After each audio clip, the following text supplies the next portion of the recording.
So it'll do like the little intro here for a second.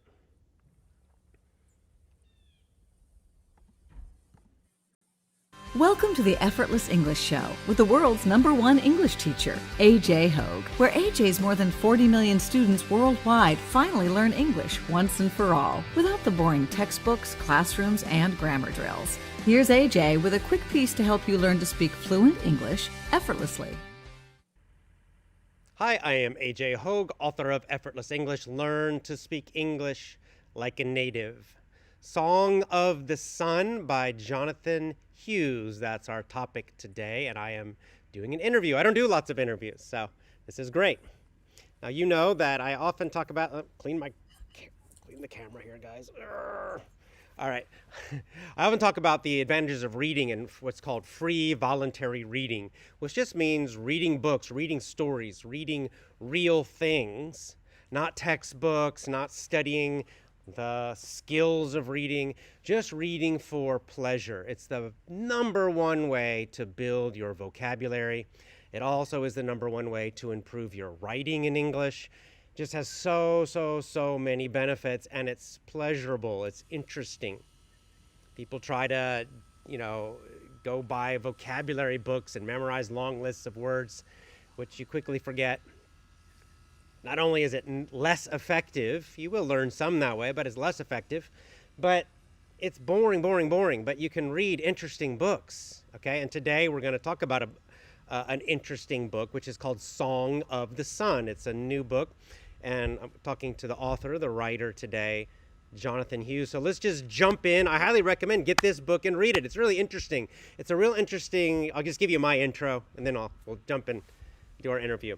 So I find it a very interesting blend of science fiction, some fantasy elements, and then quite a deeper, stronger philosophical message and elements underneath it. So in that sense, just kind of like Tolkien, Lord of the Rings, there's very much deeper messages and philosophy underneath that. But this is it's much more science fiction, like set in space. But there are some elements from kind of fantasy as well. It's a very interesting, unique blend. So I think this would be a very interesting one to read, and far more interesting than studying some vocab book.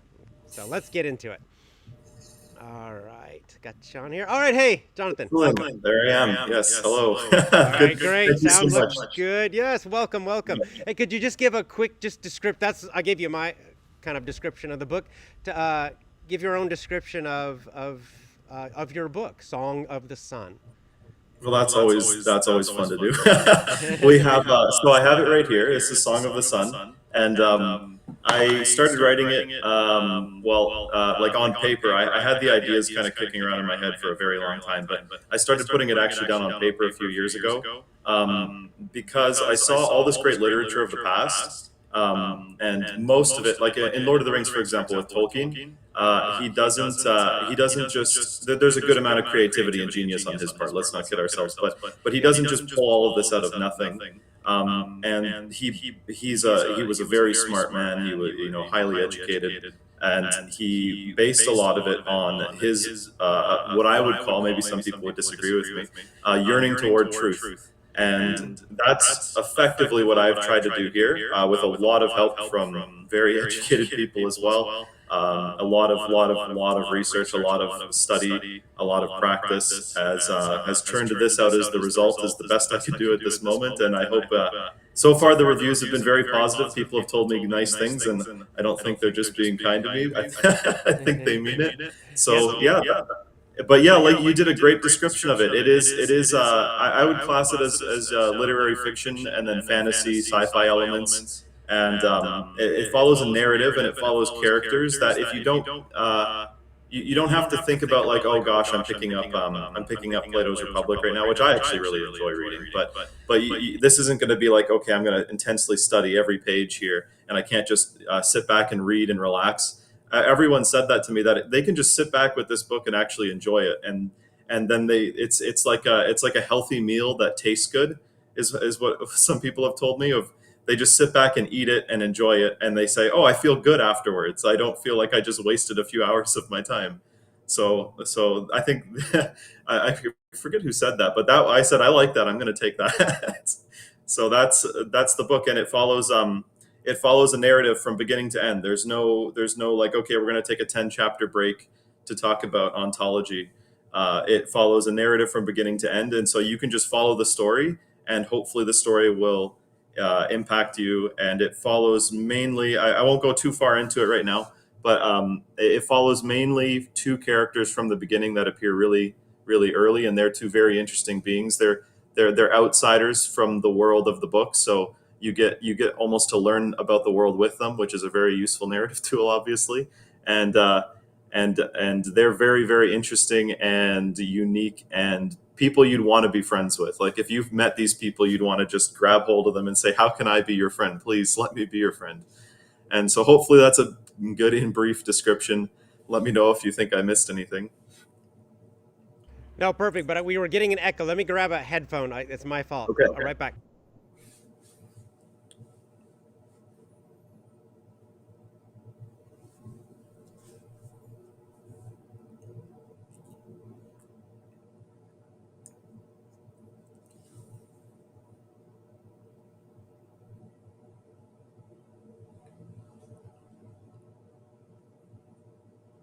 Okay, that's better. Sorry. Thank you, Perfect. everyone in the comments telling me that there was an echo. That's my fault because I don't do a lot of interviews, you can see. So, all right, so we got good sound now. Great. So I muted myself. We had a little bit of time there where we got an echo, and I muted myself while you were talking. So we should be okay. Yeah, you mentioned that about Tolkien, and that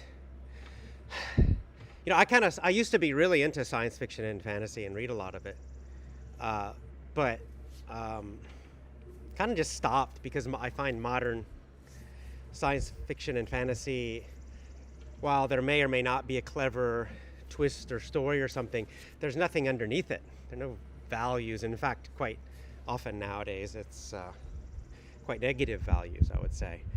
So I think that's one of perhaps the great appeal of Tolkien. As you said, he's also quite talented and great writer. But and that's what I find appealing about your book as well, because you know, good literature, good stories, uh, you know, we like them not just because they're clever, but because they have deeper meanings, values, and they're communicating something at a deeper level. So could you talk about that a little more, about kind of your inspiration for that, and why you thought that was important? Yeah, well, you did a great job setting me up for that. That you described the problem, and then I tried to create the solution. Is I do love reading. I try my best. Maybe I'm not the best reader in the planet, but I do love reading, and I found that I kept trying to pick up these modern, for lack of a better term, books, and I would get into them. And not only, like you said, may or may not. I'm not going to throw anyone under the bus, because people do put a lot of hard work into these books. So I would never disparage anyone's work directly, but like yeah, it's like food, the food analogy of when you read a good book, it's like healthy food. Like you feel like, okay, that was an enjoyable experience, and then I feel good about it after. So with it's we don't even have to go back that far. Like I'm a big fan of Frank Herbert's first book, Dune, very famous work. Lots of people have read it, because first of all, it's an amazing success story from him as an author. A lot of people know the story. He had a very hard time getting that work published, because you couldn't just go on Amazon or any of the very many self-publishing websites and publish your own work. It was much harder to get your work published back then. And I think it was an auto magazine that owned by his friend, if I'm not mistaken, that got a work published. But when you read Dune, now I think I would class it as a harder read, maybe not the best for for someone who is just looking. But Yeah, Dune's it's tough. yeah, oh yeah, but it's interesting. Like even just his style of the third person omniscient narrator, which is like a narrator that knows everything at all times, and so they're telling you things that all of the characters don't see. He does it. He nails it like right out of the park. But then you go newer, And I don't think that's a gimmick, because he does really good things and he examines really interesting, what would you call, philosophical conundrums, so-called.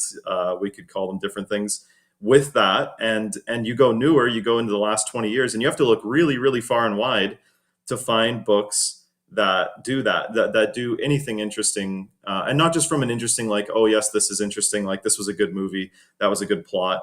That there's value in that too. There's inherent value, I think, in good storytelling, but nothing deeper, like nothing actually examining something where the reader or the watcher, in the case of a movie, is going to watch the piece of media and they're going to feel deeply internally benefited in some way, maybe minor, maybe not, maybe more than minor, after they watch it. Like they can take something away from it, not just learning, not just all of this, but maybe they see parts of themselves or parts of someone else in it, and they come away with some actual real value. And that's when someone tells me that I've helped with that. That's the best feeling, I have to say. Because that's really the goal. Is I want to do my small part to bring that back into contemporary, for lack of a better term, literature, of fighting the good fight, and making literature healthy and uplifting and positive again. And so obviously you have to make it tasty, like in the food analogy. You have to make it good. There's no excuse for bad writing, but then below the good writing has to be something of substance so that the reader benefits from. So hopefully that answers the question in brief. And also, I think just thoughtfulness as well, because if we compare it to, let's say, video and films, there's a whole lot. The mass of videos and movies and things out there are really just made for you to kind of sit there, turn off your brain, and go, and maybe exciting, maybe not, maybe it's done well or not, but not a whole lot deeper, other than maybe politically correct narratives. But just something that makes us think a little bit. And of course, then the highest level is something that makes us think, whether it's literature or any kind of media, that not only makes us think, but is conveying positive, eternal values. That would be the highest level. But even in the middle level, at least makes you think. So let's say something like Brave New World. Okay, it makes you think. It's a dystopia, and it's all about it's showing a lot of techniques and mind control techniques and all these things, not particularly positive. You don't usually read it and feel like, oh, I feel so happy reading this book. but there's thought there. It's not just emotional manipulation, which is what a lot of, I think, which is probably mostly what music, videos, novels, all of that, I find, tends to be emotional manipulation and I don't know what we would call it. I would just call them demonic values. The opposite of good, beautiful, true, and eternal. So getting to the surface level, we'll kind of go there and then we'll come back to the deeper. But I find just the style and the setting is very interesting of your book. So like I mentioned, like my first reaction was it reminded me a bit of Ender's Game, because especially there's a point in the story where they're in a kind of an academy, so it has that sci-fi feeling, right? Yeah. And so I was like, oh, this kind of gives me that Ender's Game feeling. But then there are other elements where they're, like I said, a little more fantastical, and then there's and also a roots in philosophy. So it's a very interesting combination. And just could you talk about kind of what was your inspiration for that, for blending? It's a unique blend of those three things, I think. Yes. If it's okay with you, I'd like to go back to something you said just really quickly. It was Sure. because it was beautiful, and I want to just it was inspirational. When you were talking about Brave New World, you were kind of talking about the how yeah, like I like Brave New World, like and the mainly namely what I find is what you right on topic of what we were talking about, is how he examines illicit substances by asking the question, like, and he under I don't obviously he's not a simple person. He asks the question, I know they're bad for you, but what if they weren't? What if they weren't Yeah. physically bad for you? And by doing that, you strip out the layer of easy argumentation of, okay, well, don't do illicit substances, they're bad for you physically, they hurt you, they hurt your liver, they hurt whatever, they hurt your brain, mental development, all of that. That's easy stuff. So what if we take that away? Is there anything else, or is it just that they're physically bad for you? Hmm. I thought that's expert like level analysis. Now, unfortunately, when it comes to Brave New World and 1984 from Orwell, like the ones like that, they are what I would call good but dark. Yeah. Like Yeah. you don't come out in 1984 thinking, "Oh, this is wonderful. I feel great. I feel I'm great so right now." happier, not much happier Yeah, now I'm so after happy. reading that. Now, luckily, people have told me that with Song of the Sun, even though there are darker elements going on, they have told me that they came out of it feeling great. Like it's always like we're going through an epic journey. There's a little bit of a low here. Yeah, things are really scary, but it ends on always an uplifting note, like in this like in a symphony. It ends on that high note, which is really really nice. That people have told me that because I like Orwell. I like Brave New World. I like Huxley. There's a lot of good qualities there, but the darker elements do kind of turn some people away because it's a darker view of things, even though it's not necessarily wrong. It's examining things very very critically. So there's a little bit of that in Song of the Sun where I won't give anything away, but we examine some things in modern society, Yeah. in our society, and we ask the question, what if they weren't bad for you? Like, again, I won't give anything away, but some certain aspects of today, of some like things of modern debate, one of the arguments against it, oh, is if you do this, you'll be wasting a lot of time. Okay, but what if you weren't wasting time? If you weren't wasting time, is it still bad for you? And so there's a Hmm. lot of that kind of underneath the surface of examining pretty much at a high level, like almost who you are as a person, but then using exact examples that have modern parallels. So yeah, I just wanted to touch on that briefly. Now, I believe your actual question that you asked me was about the inspiration for blending. Oh yeah, yeah, yeah. Right. Yeah, that was the actual question you Yeah, no asked. worries. So, so with Song of the Sun, I really I have a long list of my favorite pieces of literature and just storytelling. Obviously, Lord of the Rings is way up there. I honestly couldn't even tell you. There's this might be controversial, but there's parts of the book, obviously that do it better. But then there's parts of the movie that I actually think, hypothetically, maybe in my imperfect mind, do it better than the book because the original three movies are very, very inspired. Obviously, they miss points too. They miss a lot of points, Tom Bombadil, etc. They miss very important, very critical points too. I understand that, but just has to be said. But these so the fantasy aspect's easy, and Tolkien really, I think, most people would say, kicked it off, defined the genre of modern that type of fantasy. And then there's a lot that defines the sci-fi genre. I don't really necessarily fit into either one. There's elements of them, but most sci-fi, I actually I won't go into the specifics, but I don't actually particularly care for some of the more popular sci-fis out there. Hmm. Um, so that one was more so. Um, I have a boat back here.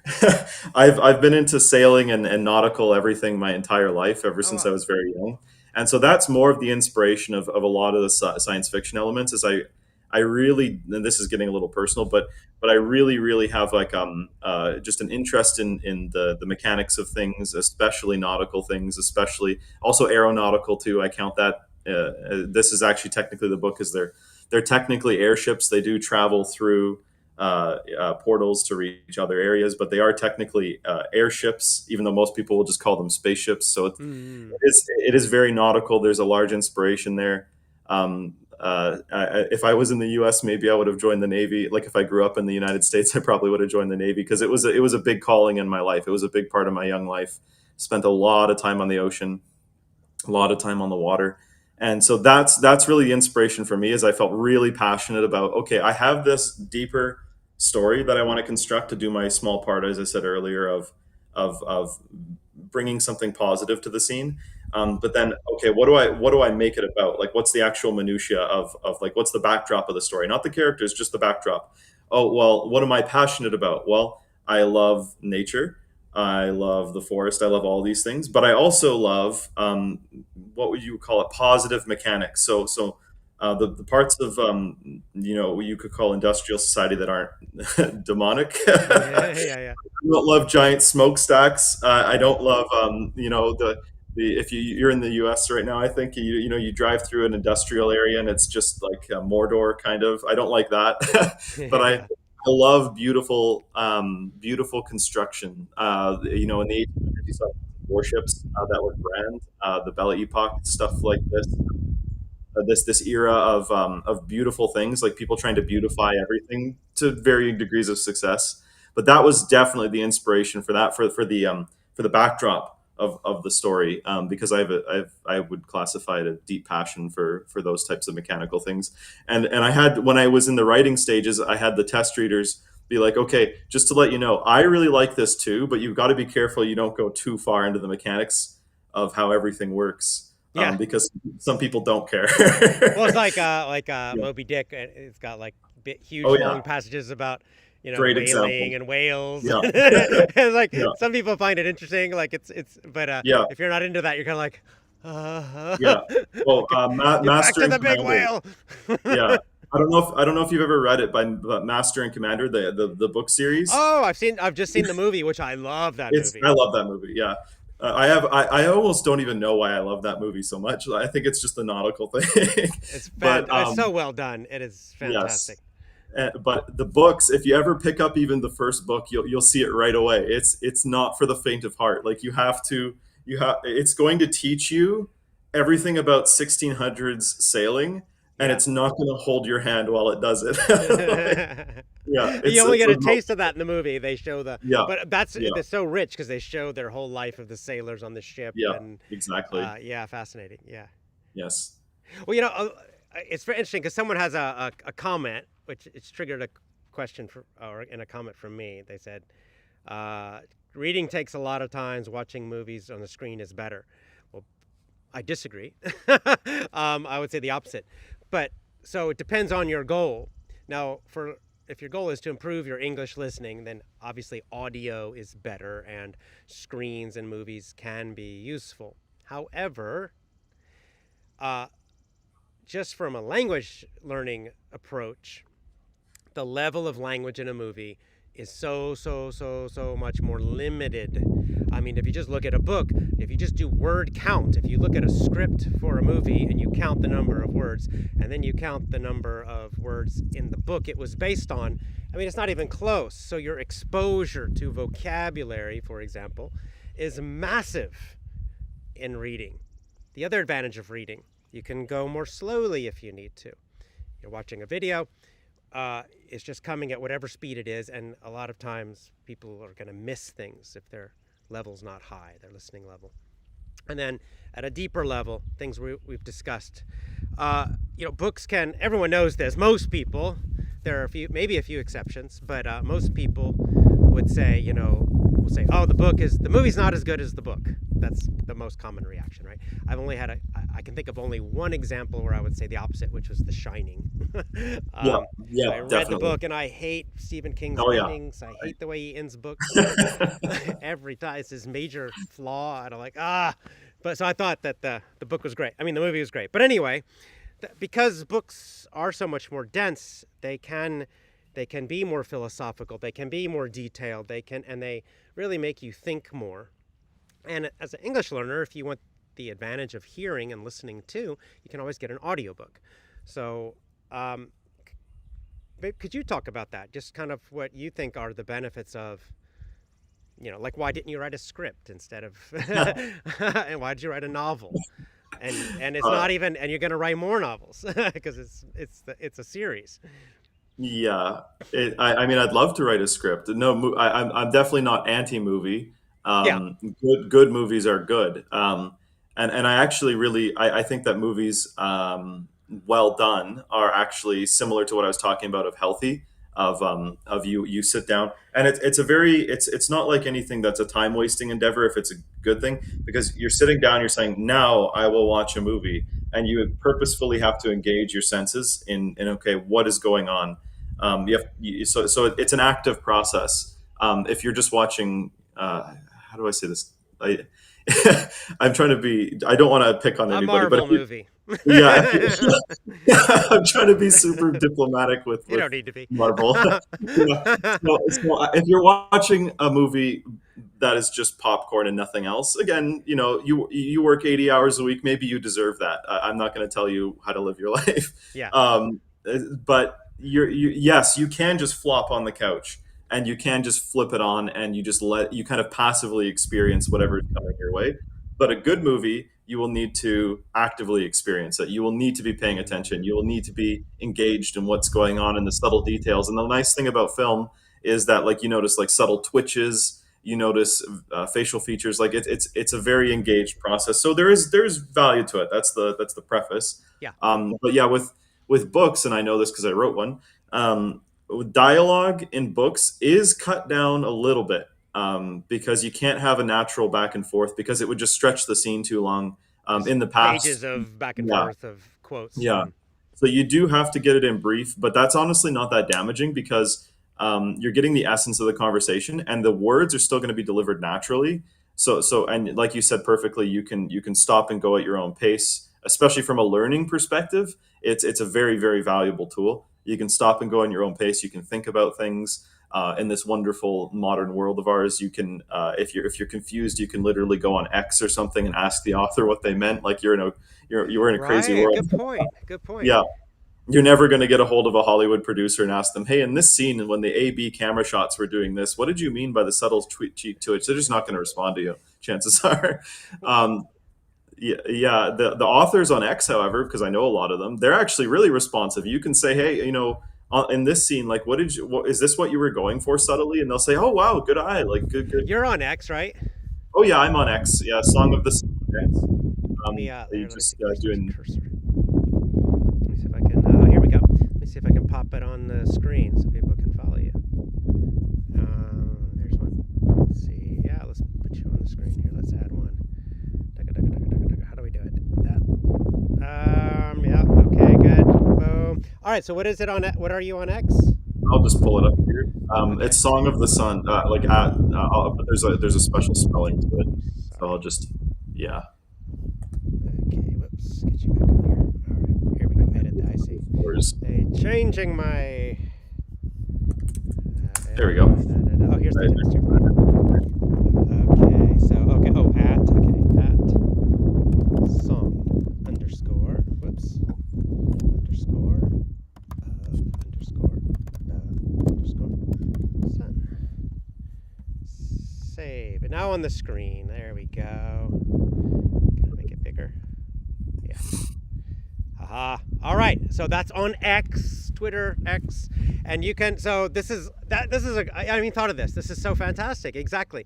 So you can get the book, Hog in the Sun, start reading it, read a chapter. Mike, I do book clubs. I need to do one again soon. I think we're going to do one. And we'll go through and I'll pick a book and we read a chapter and discuss it. I'll do a live stream about it. So this is this is so cool because you could do your own book club. You could get this book, Song of the Sun, and then you could read a chapter, and then you could get on X, and you can ask Jonathon right here questions or give your comments, have a discussion about that chapter with the person who wrote it, the author. Yeah, that is really cool. I haven't thought about that. It'd be like reading Lord of the Rings and say, oh, I need to ask Tolkien about, Imagine. yeah, Yeah. the scene with the writers. Why did you? So Yeah. cool. Yeah. Yeah. And it's not just me too. A lot of other, like, not pretty much people smaller than Stephen King, they're really responsive on there. I found, like, as long as they think you're not like a robot trying to sell them something, you Yeah. can at message them, or usually people are more wary of direct messages right away, right off the bat. But you can at Just do message an them and just at. very, yeah, and just like just politely ask them publicly, hey, I was reading this. I love your book. Could you describe what your inspiration was or what you were thinking, or could you help me understand this one part? And every time I've seen that, people are very, very happy to talk about it. Like, it's a wonderful thing. Yeah, like you said, imagine being able to just get on X and ask Tolkien, oh, could you tell us some more about what your inspiration for Goldberry was, or something like this? Like it would be a magical thing, magic Yeah, of the like sea. what's up with Tom Bombadil? I'm confused, Yeah, and it would be, yeah, exactly. That's fantastic because it's great. You can have, formulate your own, and this is what I love about books too, is that, you can think, you can go at your own pace, so you can read a chapter, and you can think about, not just what happened, but some of the underlying, points or thoughts or themes or ideas. And then you can go and interact. Like, I mean, how cool is this to be able to go directly yeah, to the author online and say, well, here are my thoughts about, the comments, or what did you mean by this, or you can have a yeah. back and forth with the author and with others who are following the author and who also have read or are reading the book. Yes, So that's what a cool way to do a book club of your own. It's really fantastic. I love it yes. because I think we're gonna do Old Man in the Sea next, Hemingway. I Yeah. wish we could get on X and ask Hemingway some questions. Yeah. Yeah, so great, guys. So I highly get the book for that reason as well. Let me just look and see if we got any other questions from people who are listening. People just saying, a lot of people saying hi. And I yeah, always like like these. Dilnoza says, we can read and consume information in our speed while listening to the audio. If exactly now, I know we discussed last week about you maybe doing possibilities for audiobook. Yes. Right now, no audiobooks, so just reading. But guys, reading is huge just from a language learning. There's no better way. I mean, look up the research that of Dr. Stephen Krashen, among others.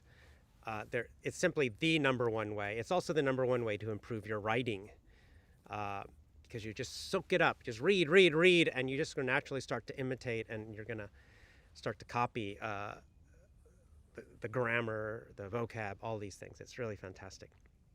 Yeah. Okay, let's get a little deeper now. So, getting into the philosophy behind, how would you describe, like, so let's say, I don't know if people know, I think probably a lot of people know that Tolkien, for example, was a Christian and I believe specifically Catholic. Yeah. And his good friend C.S. Lewis was also a Christian, not Catholic. Uh, but so if you could discuss, what are the themes, values, philosophies that are you're exploring, or that you are communicating, that are underneath the basic plot? Yeah, so great question. There are some more dense chapters than others, and I tried to make those the shortest in terms of, not overwhelming. Maybe in the future my early drafts will come out and people can see like the full uncondensed philosophy chapters. But right now I tried to keep it just accessible. It is going to go a little bit beyond what some people are capable of following.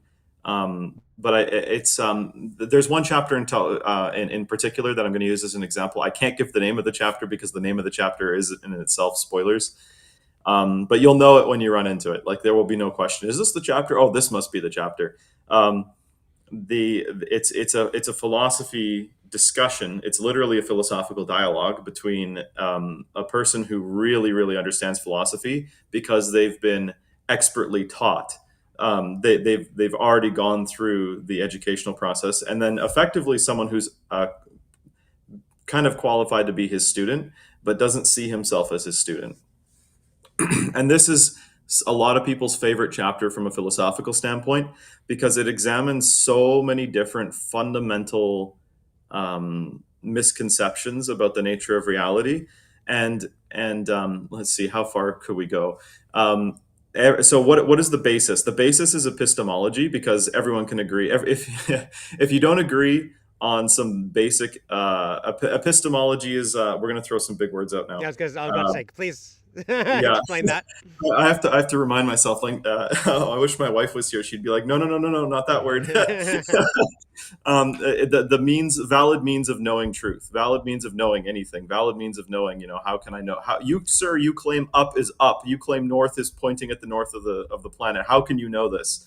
That's the realm of epistemology. So how we know what we Yes, know, right? yes. How we know what we know. Yeah. So rather than sectarianism, like nothing in the book is like, oh, this is from a fundamentalist this sect or this sect point of view. Hmm. Everything is based purely on what is logically provable, which is one of the valid means of knowing truth. If it's not logically, if it flies in the face of logic, it's not true. Try to find something that breaks that rule, you won't. Hmm. Right. So that's the philosophy we go into, which is good philosophy because everyone can agree. Everyone who's honest can agree with it, which Yeah. is really really a good way of doing it, rather than saying, "Oh well, no, my scripture says this, your scripture says this, so we're just going to have to agree to disagree." This is just a universally acceptable wisdom. And it's not my wisdom. I haven't come up with any of it. This has been written down by many, many, many, many different wise people from the past, none of which knew each other and all of which came to the same conclusion. So that's a nice thing. Which could be Um, called dharma, natural yes, law, yes. whatever, depending on the Yeah, language you want to. lots of different languages have lots of different great terms for this. Ideas of this. Yes. We need our own great term in English for this. Natural Yeah. law is as close as it gets. Yeah. Um, but that's the thing. If something is provably true, then it is true. And there's some word games that some dishonest people will play about that, but that's not what we're interested in. So that's the basis. It's not like anything. It's not anything that appeals to any one sect. It's something that should be universally applicable. And then because that's the basis, it's really accessible. As long as you take your time, you don't need a philosophy degree to be able to read the philosophy chapter. Um, you just need to take your time, and like you said perfectly, it's a book. You can go slow, Yeah. and it's the shortest chapter, and there's a lot of benefit in that chapter, I think, and They can other send you chapters. questions on next. Exactly. so so yeah, that chapter is like it examines amazing stuff like how do you prove the existence of the absolute, what people call God? Like how do you prove the existence of that? Can it be done? A lot of atheists claim it can't be done. Are they right? Oh, I don't know. Let's take a look. Let's see what can be proven. Can we use syllogism? What's the valid syllogism, like logic, a string of logic? Can we use logic to even know such things? Well, let's examine that, shall we? And so it's this one guy trying. The scene is this one guy desperately trying to cling to his what would you call them? Like self-contradicting internal beliefs, what some people call cognitive dissonance. And while the other person is politely, very gently showing him, no, I'm very sorry, my friend, that cannot be the case. And here's the reason why that cannot be the case. And he explains it in such plain English that the other person has no defense. So he has to move to something else. Yeah. Oh, I'm very sorry, my friend. That also cannot be the case. And here's why. Okay, well, I'll move to something else. Okay, well, that can't be the case either. So he's like trying to go in every direction. And it's the person in the scene is showing him, no, I'm very sorry. That can't be the case either. And here's why. And it's not like repeating myself a bit here. It's not complex university level language. I forced myself to use as simple language as possible Yeah. in that scene, so that if anyone goes slow, they will greatly benefit from it. And if they're on the fence, if they're questioning questions like this, they'll feel much more solid. And if they aren't questioning things like this, they'll feel more solid because now they'll have plain English to put to words what they felt the whole time. Like they'll say, well, I already agreed with this guy, but he said it so nicely that now I feel even stronger in my position. Like I feel reinforced in my position. So that's a lot of the feedback I've had about that chapter. And that's the inspiration for that philosophy is logic, is universal logic, universal natural law, etc. And I think it is so great that it's an important ability to be able to and for many reasons to be able to take complex ideas, philosophy, these major questions about life and existence, and then not just explain them with, well, I don't know what you call it, academic level language, but to be able to explain these things in the simplest language possible. And it still requires, maybe it's not super low level, but uh, we can think about these things, we can communicate about them even at with that simpler vocabulary. Yes. It sometimes takes a little bit of skill to do that, and practice. But so that's another reason I recommend this book, is because especially for my students, you can still read something that has depth, that's deep, that's not just mindless, and that really goes deep into some very serious and high level, let's say, uh, philosophical ideas, themes, questions. But the language is not. It's not like getting a university grad school philosophy textbook where you're like, oh my god, what are they? Just every word is you got to look it up in the dictionary, and so, uh, and then on top of that, it's also an entertaining story. Yeah. So that's yeah, and that's what I think it's very unique and so well done is that you've simplified the language as much as can be done, and then you have these deeper, important, philosophical themes and messages and questions. And then on top of that, it's a kind of a cool adventure story, I like to think so. So, in a unique setting, like I said too, I really like that. It's a unique blend. Like it's not something you'll say like right away. Oh, that's the same as Lord of the Rings. It's like the setting and the world building is got. It's a very interesting blend and like I said, sci-fi, fantasy elements, philosophy. It's really great. Oh, I like your praises because I love your show. Oh, thank you, thank you. Let's see Yeah, if we got any more questions. Go ahead, comment as you wish. I'm just going to read over some questions as people are typing. no, you said it perfectly. There's nothing to add. Let's see. I'm going to improve my movies and people asking about combining with movies. You can always combine if Song of the Sun gets an audiobook, we'll do another interview and we'll discuss that because it's combining them also. Audiobooks have their own benefits and also challenges. The speed is the challenge. Yes. So the great thing about books is you can go slowly. I know when I was before I did the Camino way back in 2015, I was trying to learn some Spanish, and I started with just reading because all the Yes. audios were too fast for me, and I found it stressful. Even fairly easy audios, I was like, it's just too stressful. So I just found really, really easy books and would read those, and then I would go up to harder and harder books and kind of built up my vocab and my feeling for Spanish, and then I jumped into the audios and using simple audios and things, and I would get the audio versions of the books, and so just reading also has a lot of benefits. Abdullah says philosophy is a nice topic to talk about. It sure is. Yeah, let's talk about what is philosophy. How would Love you? What does that philosophy is mean? I love. mean, like, because people we Yeah. say it all the time, but what is it? It's love of wisdom, and it's a good literal translation of it. Wisdom.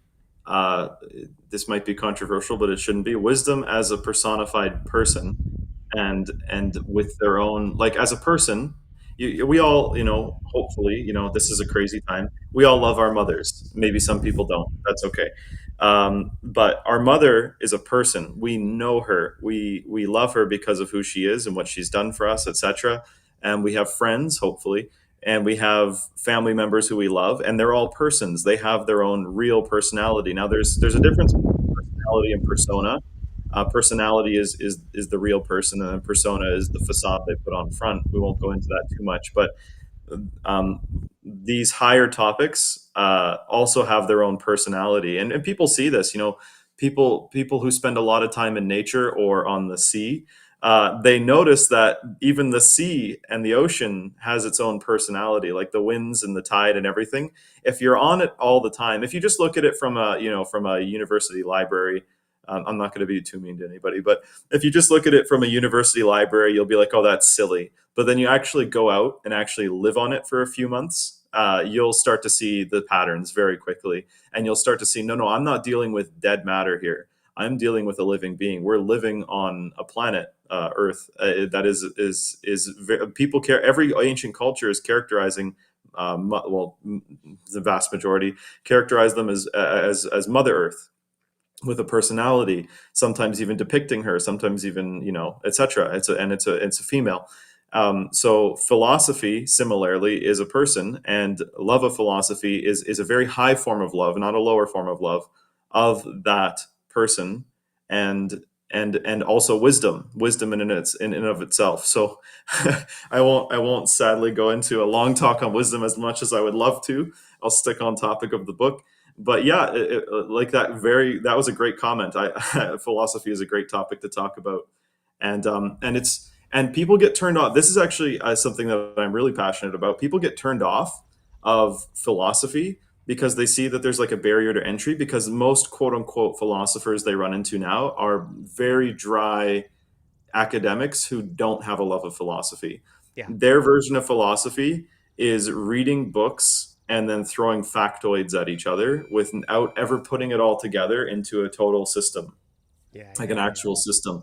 And the average person, even an intelligent average person, comes up against that, and they say, "What the heck is going on here? I don't want anything to do with this." You pull open a book by Nietzsche, and I will be mean to him.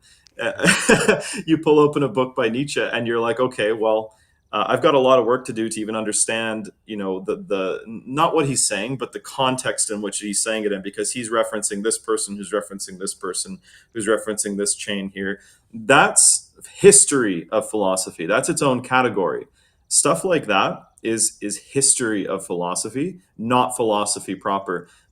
Doing philosophy proper is the actual act of examining and learning about wisdom. It's not about learning about the history of what people's thoughts about this are. It's about real learning of the actual love of philosophy, and then thinking philosophically and doing philosophy, applying all of the actions that take that up. So what actual philosophy is different than what a lot of people think philosophy is. So even if you're a person who says, "Oh no, I don't really care for philosophy," I would very, very kindly recommend that you stay away from the history of philosophy people, and maybe you'll even find a for philosophy, a love of wisdom that you never thought you had before, because it is a beautiful subject, and it's a very, that's actually the best term for it I can think of, is it's a beautiful thing. It's not a dry academic throwing factoids, people arguing with each other. It's not that. It's a beautiful thing when you actually dive into what is real philosophy and you throw out the history of philosophy people. Right, right, right. And I think the most important topic, I mean, why the biggest questions, right? Why are we Yes, the here? biggest What is the purpose questions. of life? What is the nature of existence, et cetera, et cetera? Yes, Right? Like, if you're not asking these questions, why are you here? I mean, then you're just kind of mindlessly going about life, and then it's over. and they have answers, and that's the funny thing is that this is philosophy in practice. Is okay, well, what if they didn't have answers? We'll just speculate rapidly. Then the answer would be, the answer to everything is that there is no answer to everything, which then would become an answer to everything, and then would destroy itself. So it's like that's real philosophy versus like real destruction of anti-philosophy versus history of philosophy. Well, Nietzsche said this, and then this person 20 years ago said this, and then this person 10 years ago said this, but this other professor 5 years ago said this. And I that's think this history of, is why I've always been attracted to Eastern philosophy more, because yes. I just found that reading Western philosophers that so bogged down, like you said, in the history and the infighting and the various jargon when it was not necessary. And I found, like, the Tao Te Ching can say something in one sentence that some Western philosopher requires a whole book to say in a much more obtuse way. And then you really think about it and kind of plow through it, and you're like, oh, that's just saying this. Yeah, Like, did they really need the whole book? And of an course, entire book. yeah. And now modern academics are even worse, like where Oh, they yes. sort of do it on purpose because they have to keep publishing. We have a very practical question here about writing. Alma Cruz says, how can you start writing? Sometimes we think a lot before writing. Yeah, like, okay, you sit down and you got your blank screen on your computer and like, I'm going to write a book. Like, how do you make yourself write, anything? Maybe for someone writing a one-page essay would be a lot of work, but, writing a novel is a huge amount of work for anybody, native speaker or not. So, like, how can you talk about that actual process? How did you get yourself just get yourself to do it, and like kind of what was your writing process to keep yourself going, and editing and correcting and all that stuff? Yeah, so that's one of the best questions in general because it doesn't just apply to writing; it applies to anything, any worthy endeavor in life. This will apply to is y- y- some people, and I was definitely one of them, get stuck in their head and they get stuck thinking and thinking and thinking and thinking and never actually doing. I don't know how many years ago it was now when I realized this pattern, and I said, okay, no more of this. We're not going to do this anymore. Everything that I actually want to accomplish, I'm going to set a goal to accomplish it, and I'm going to make it a daily practice. Now, there's some things you can't do that with, like the gym. You probably shouldn't go to the gym 7 days a week unless you're a really special person. You probably do need to take some days off of going to the gym. Your body needs rest. But when it comes, but even with gym, okay. So then you set a weekly thing. I will go to the gym Monday, Tuesday, Thursday, Friday, And or even in whatever. between, you can go for Yeah, walks. You can do yeah, some yoga. exactly. So with writing specifically, I'll keep it on writing, but this applies to everything. You set a daily practice. You set some people do good with harsh schedules. Some people do good with early in the morning. Some people do good with early in the night. The thing that I find is the most important, having helped a lot of people get into daily practices of various different kinds, um, especially young men. The You have to set something that works for you so that you do it daily, and Mm, as long as you do it daily, and keep doing it daily even through the slumps, then you will achieve success or you will give up, and those are pretty much the only two options. You will achieve success or you will give up.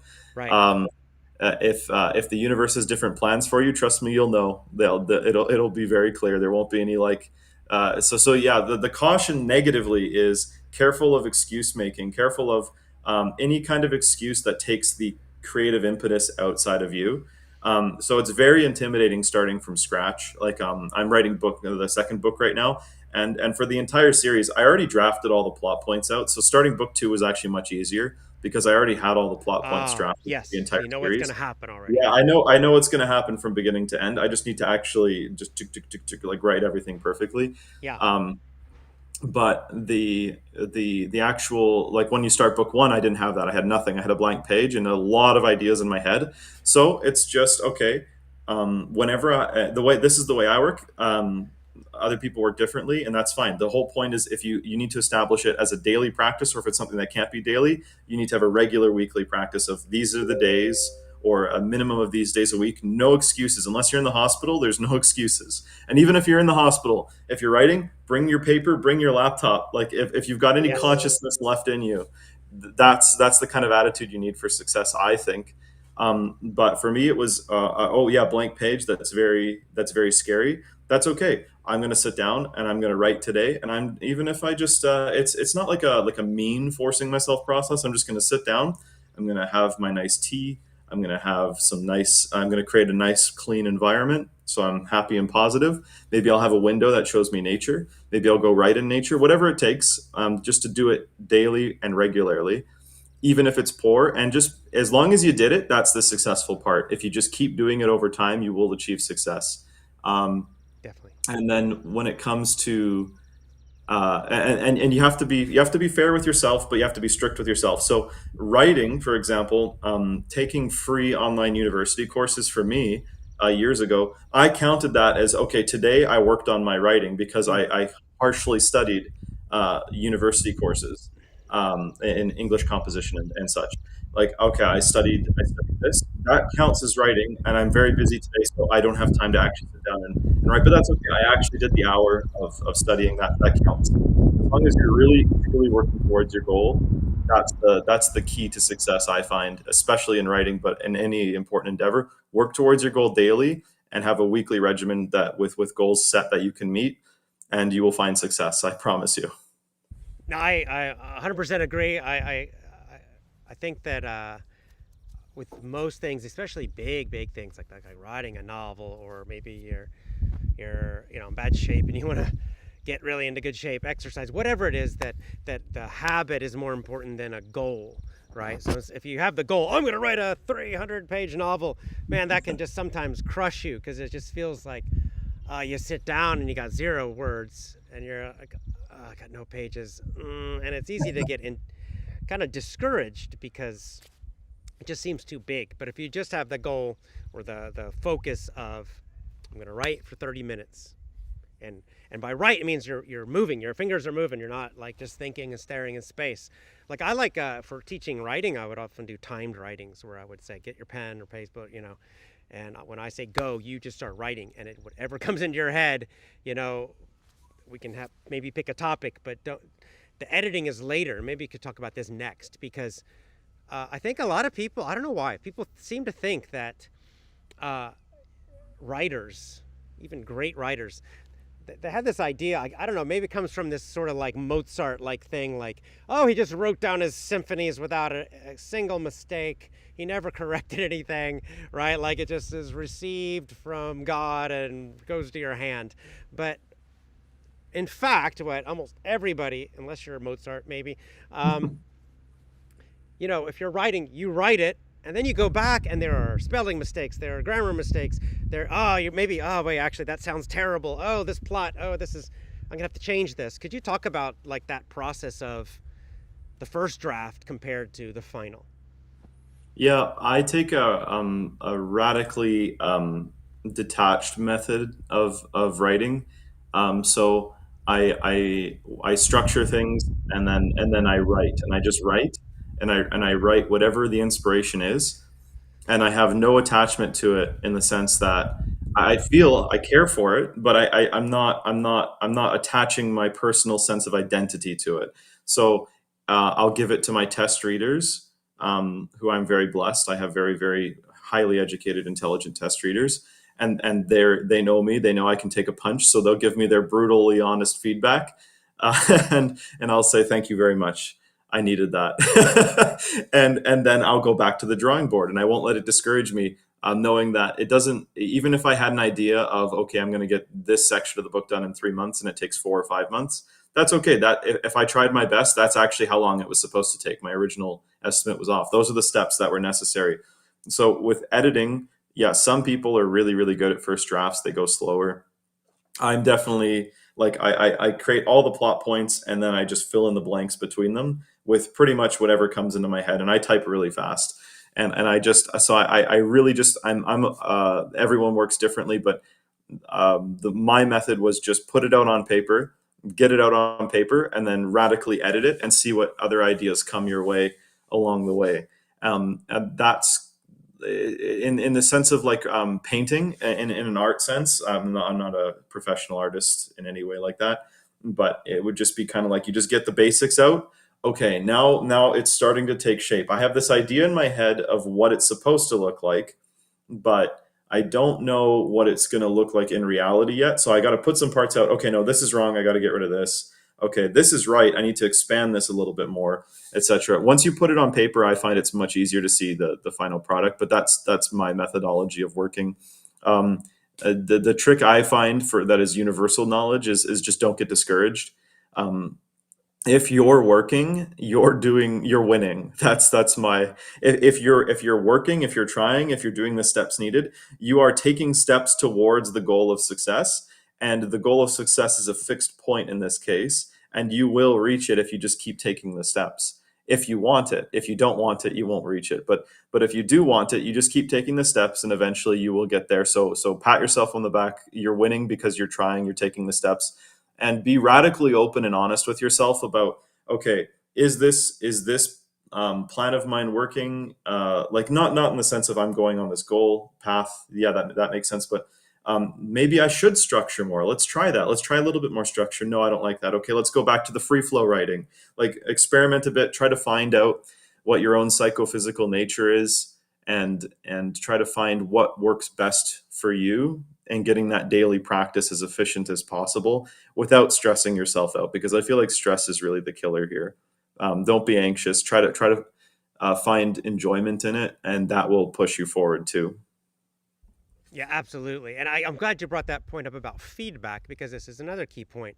So, unfortunately, in school, they might have you, if you have a test, if it's an essay test, you write the essay out and then you get graded on it. Oh, bad grade. And you cry. But but in the real world, outside of school, if you've got some important piece of writing, whether you're writing a book or you're writing a cover letter for a job or a report at work, In the real world, you don't need to make it perfect the first time. Exactly what you said. You just make a habit, you work on it each day, and then you get your first draft. And it might be horrible and it might be great, who knows? But one of the key things, like you said, is you don't need to rely on just yourself. Show it to people. You're a native speaker and a professional writer, and you still had other people read what you wrote and tell you what they thought. And like you said, maybe sometimes they said, I don't like this part. This is not good. You should redo it. But that's valuable. And anybody can do that. You can do it with a cover letter. You should do it. Not only can you, you should do this. Show it to a native speaker. Show it to other people who are better than you or just who you feel are intelligent or will give you good, honest feedback. And then it gets better and better. So it's like you go back and you work on it again. You go back, you can work on it again and again as many times as you need. Can you talk a little more about that value of having other people give you that feedback? Yeah, so this is why I actually really like your program, is that it gives you somebody that you can look to, like it gives you in this case you, it gives you a fixed point that you can look to. So you're not just relying on yourself. Some very rare people can do that, like very talented autodidacts can sometimes do that. But just speaking very humbly from my own experience, I've taught myself a lot of things, and that is not the best way to do it. Like Yeah. everything I taught myself, I would have learned a million times faster and a million times better if I had an expert to teach me instead. So this is the value of Effortless English Club, obviously, but then beyond Effortless English. Having the friends, there's a lot of value in that, and you want to, this is beyond even writing, is you want to put a lot of effort in finding good friends and cultivating the good friends, the friends who can be honest with you, the friends, especially if they're fluent in English, that you tell them, no, I like you. You're not going to hurt me. Tell me the truth. Tell me the truth, and that's all I want to hear. Don't worry about hurting my feelings. I want to learn English. I want to do this. I want to do that. So please give me your honest feedback and don't worry about my feelings. Yeah, Try for to be sure. nice. And if you have to, you Yes. can pay someone like my book, I paid a proofreader because Yep. even though I reread the book, like 10 times, there were still mistakes in it. Yep. And I'm an English teacher and there's still mistakes. And so there's no need to worry about it. Like nobody's perfect. And yeah, that's great. That's great. And that feedback can really help so much. Um, but you first have to do it yourself. Like you have to make something for people to give you feedback about. If you don't work, if Yes. you don't do anything, there's nothing to comment on. There's nothing to improve. Exactly. Yeah. And that's that. I'll try to. It's a complex thing, but I'll try to put it out. Like it's almost like there's different categories of what you're doing. Like especially with writing, for example, there's your grammar, your verbiage, everything like this. Like there's different categories, and then in your work in it of itself, there's different sections. There's line by line prose. There's flow. There's syncratic flow. There's syntactic flow. There's all these different categories, and you don't like focus on one and then focus on another and then focus on another, or focus on many at the same time, whatever works for you. But just know that there's many categories, like compartments, that are going to improve in the general category of writing or speaking English or anything like this. And you'll get really good at one, and then you'll get really good at another, and then you'll get really good at another, and then all of them will come together, and voila, magic. Just hard work and practice, pretty much. But with writing, it was like that. Like I would hyper focus on one. Okay, I need to get my syncratic flow better, especially in scenes like this. My syncratic flow is lacking, and What is and syncretic flow? Could you discuss uh, that? I won't go too much into the nitty gritty, but there's syntax and syncratics, and um, the overall category is when you construct a paragraph. There's certain words, like hard consonants and vowels and stuff. They have different sounds, Ah, and so if you're trying to, this is really, really, really like high, like just the oversimplified nutshell. But like, let's say you're trying to describe a beautiful scene in nature with like a babble. Here's a good example: babbling brook. ah, Like it sets the scene. You want all of the signals of your writing to match the tone that you're going for. So really, it's under the category of tonality. like the But music of the language. yes, Yeah, and so you look at everything. You look at the letters you're choosing, you look at the words you're choosing, and then you look at the sentence. You look at the verbiage. You look at the preceding and the proceeding paragraphs. You look at the name of the chapter. You make sure that the tonality matches what your actual intention is. Because people are really smart. Like they pick up on little bits, and they won't even be able to necessarily point at them, but they'll say, okay, something is wrong here. Like I feel like I'm supposed to be relaxed, but the lettering and the sentence length even is just not right. Like the sentences are too short. It feels like like the tonality is just wrong or something like that. So that's one category of writing that you don't even have to worry about. Like if you're just starting, don't worry about it. Just get it out on paper and study and practice, and eventually you'll learn. Like as you improve the basics, it will naturally go into the intermediate, and then it will naturally go into the advanced. So there's nothing to worry about. It's just like uh I'm almost worried that like going into this is like scaring some people. Like I have to keep in mind what like I have to keep in mind the hard consonants, and like is the mouth opening all the way, or like no, don't even worry about that. Just worry about the basics, and then as soon as you master the basics, it's like naturally the next step comes and everything Well, like that's why it that. never ends. Like it doesn't Yeah, matter even if you're a native speaker and you're 50 years old and you've been writing the whole time. There's always other higher and higher levels to improve your language. So exactly. there's not like an endpoint. Like, oh, now I'm done. Now I can do English and I'm perfect. Yeah. It's like, oh, now you get into smaller and more subtle things like this. So yeah, someone who's at an intermediate level, they're just going to focus on basic, getting decent sentences and communicate their idea basically. But then Yes. they're higher and higher and higher levels, which makes it interesting. Yeah, it does make it interesting, but once you get the basics down, everyone can understand you just fine.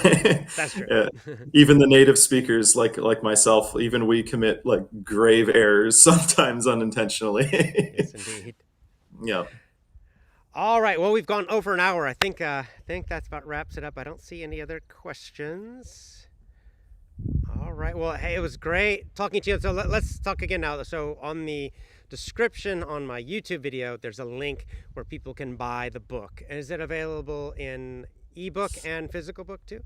Yeah, so that's also the thing. So it's available on Amazon, and in certain markets, I've discounted the especially the Kindle version. The Amazon sets the price of the printed version to a large degree, so I have very little control over that. But Yeah. but the Kindle version, the ebook version, I've tried to make it as affordable as possible for the different markets. And then also in I think most markets, Amazon offers a free month or 3 month, depending on where you are, trial of Kindle Unlimited. All And right. if you get that Kindle Unlimited trial, then you can read the entire book for free within your trial period, Great. or you can see if you like it. There's also a free sample for ebook available on Amazon, so you can just press you read free sample.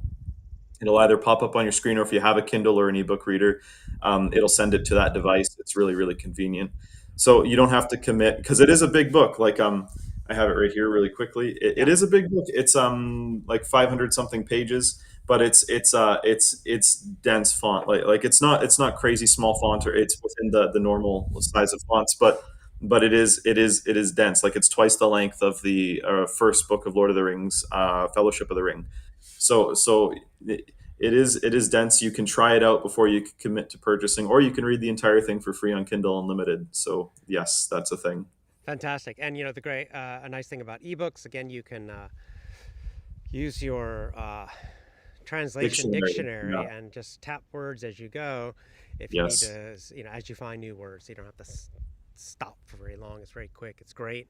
And then if they have questions for you directly on X, what used to be Twitter, you can see on the screen at Song of the Sun, and there's a little underline between each word.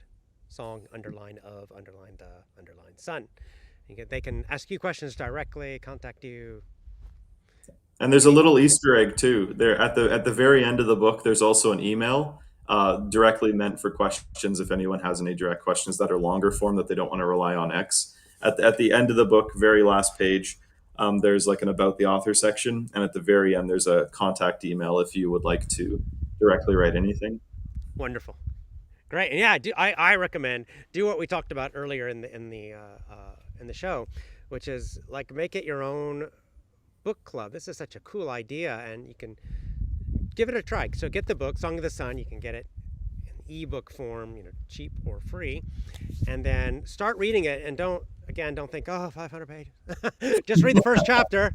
Read the first chapter, and then get on X and give your comments and questions here to Jonathon, and he'll communicate with you, and then you can communicate with the author, the person that wrote the book. I mean, this is such a great opportunity. Highly recommend it. So the link is in my YouTube description, and on the screen you see his X account. Yes. Great talking to you. Thank you so much.